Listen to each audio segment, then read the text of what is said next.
Esse corte faz parte do canal Duda Garbi, um assado para. Gostou? Te inscreve no canal. Então vamos desmistificar isso aqui. Como é que foi o Renato na Roma? Conta pra mim. Não foi bem. Não foi bem. Não foi bem. Não deu sorte. Não deu sorte. Não. O Renato que foi para Roma praticamente no auge dele, né?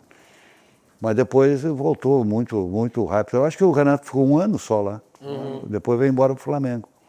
Mas tu te lembra quando ele chega, ele também tem esse contato ele contigo, desce de helicóptero. Coisa? Chegou de helicóptero? Desceu de helicóptero na apresentação dele. Sério? É. Mas ele, um pouco o Renato foi boicotado também. Essa apresentação do Renato não foi uma apresentação que o jogador italiano viu assim com bons olhos. Porque assim, o que a gente vê são uma edição, assim, eu te confesso que eu não chegava tanto. Depois nos anos 90 começou a chegar muito conteúdo, muito jogo, lembra? A Band começou a passar, o campeonato italiano e tal, legal. Antes disso, se quiser tem mais. Sim. Antes disso, não chegava muita coisa. E a gente vê muito uma edição, o Renato tropeçando na bola, o Renato caindo, o Renato chutando errado e tal. E aí se criou uma narrativa de que o Renato foi muito mal na Roma. Então, assim, quem estava lá, o que de fato aconteceu com o Renato na Roma? Ele foi muito mal, um pouco boicotado pelos jogadores italianos. Pelos colegas mesmo, de não passar para ele. Ele teve uma briga feia com o Massaro. Inclusive, um dia eu liguei para a casa dele, falei com a Maristela que eu queria fazer uma entrevista para a rádio com ele. Ele veio no telefone e me disse, olha, eu não posso te atender agora porque eu tenho que ir lá no centro esportivo, tenho que dar uma bocha no Massaro. Porque o Massaro estava emprestado pelo Milan para Roma. E o Massaro, sempre que a Roma ia mal, o Massaro ia para o jornal. Pois é, mas a gente acionou o Renato e o Renato não resolveu nada. E o Renato avisou eles, olha, é melhor parar de meter a mão comigo porque tu vai te incomodar. E realmente se incomodou, porque o Renato deu uma bomba no cara. Parece que deu uma bomba nele, né? Sério? Foi lá no centro esportivo e disse, não, eu te atendo depois de dar uma bomba no Massaro, que era esse jogador. Não? Então, não foi bem, um pouco porque foi boicotado. Pelos colegas mesmo, de não querer passar, de o Renato se deslocava, ele lá na ponta e deixa ele lá. O Renato se deslocava, os caras não davam a bola para ele. Então ele tinha um dispêndio de energia, né? À toa, que fazia com que ele acabasse não sendo um protagonista. Não foi bem. Mas chegou a ter um contato com ele lá na Roma? Sim. Tinha boa relação com ele.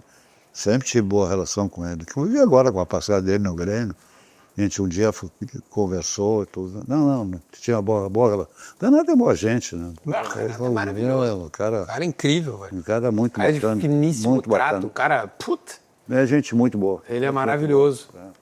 Cara, que curioso isso, velho. Primeira vez que eu vejo, assim, alguém... Porque tu viu, tu conviveu, né? Sim. É diferente da gente que viu só edições, né? Não, inclusive tem uma curiosidade que eu vou te contar. O Renato tinha sido colocado na reserva.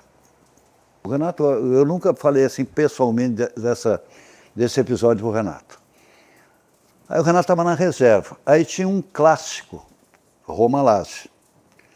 Aí durante a semana eu fui a Trigori é centro esportivo, fui falar com o treinador, que era o Mr. Lidl, o sueco. Como eu sabia que o treinador ele era muito supersticioso, apesar de ser sueco, ele era muito supersticioso. Aí eu fui lá conversar com ele, eu digo, mister, o senhor sabe que o Renato, ele em clássico, ele arrebenta. Ele ganhava clássico sozinho no Brasil. E o mister me olhou e disse, pois é, mas tem certeza e tal. Eu digo, não, o cara é o cara. Ele é o homem clássico, o homem de derby. Derby. Bom, fui embora, tal, elas por elas e tal. Chegou no domingo, saiu a escalação, eu estou na tribuna, eu estava comentando o jogo, estou na tribuna, sai a escalação da Roma, Renato começa a partida. Pô, eu digo, deu certo. Legal com esse homem, legal. Pô, termina o primeiro tempo, o Renato substitui, não jogou absolutamente nada. Bom, cara. Eu digo, não deu. Não deu sorte, não deu sorte. E aí depois, a história que todos conhecem, a Roma acaba emprestando ele. Acho que emprestou ele para o Flamengo. O Flamengo comprou ele, né? Comprou ele, né? E ele veio pra cá e destrói, né? Ele é campeão brasileiro e tudo mais, né? Sim. Bola de ouro, eu acho, até em 87, acho. Porque quando eu gravei com o Zico disse, cara, aquele time de 87, o Renato era o trator daquele time. O Zico falando. O Zico.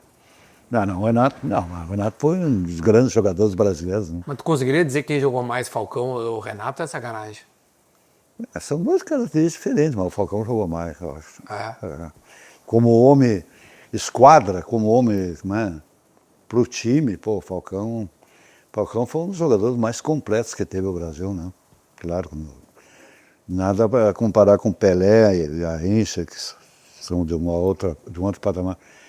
Mas o Falcão foi extraordinário jogador. E o que o Falcão fez na Roma, assim, o que dá para tentar trazer para os dias de hoje, assim, o que é uma comparação para as pessoas tentarem dimensionar o que aconteceu lá? O Falcão chegou lá, a Roma é um time considerado pequeno, né? Ainda hoje, não é que seja considerado um time a nível de Milan, Inter, Juventus, né? Não acostumado a ganhar campeonato. Né? E o Falcão, com a personalidade dele, foi fazendo com que aquelas pessoas que jogavam com ele crescessem com o time. E a partir dali se tornou um dos maiores ídolos que teve a Roma, se não o maior ídolo, talvez hoje só comparado com o Totti, né, que é o último grande ídolo da Roma. Mas deixou um nome muito forte, né? Falcão hoje vai na cidade e as pessoas enlouquecem. Para né? a cidade. Para a cidade. Tá parando também quando eu apareço lá, né? Não. Me vendo.